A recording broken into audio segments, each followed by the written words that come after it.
Si US Secretary of State Antony Blinken ay bumisita sa Pilipinas kahapon. Ang layunin ng state visit ay talakayin ang conflict sa West Philippine Sea.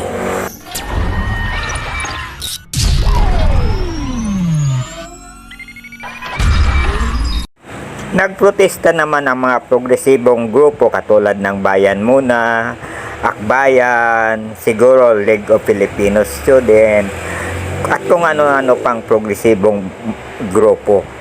At ang sinasabi ay junk idka yan, ayaw nila na makipag-ugnayan ang Pilipinas kahit sa anumang foreign military forces. Noon pa man, mga dekada 70 pa nag-umpisa ganyan na ang foreign military bases sa Pilipinas ay masama para sa kapakanan ng Pilipinas, sabi nila. Ang kanilang argumento ay tumutugma sa propaganda ng China pabor.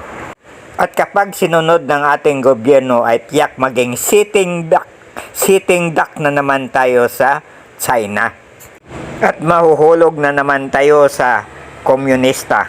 Gusto ko nang maniwala na ang mga progresibo ay parot ng China.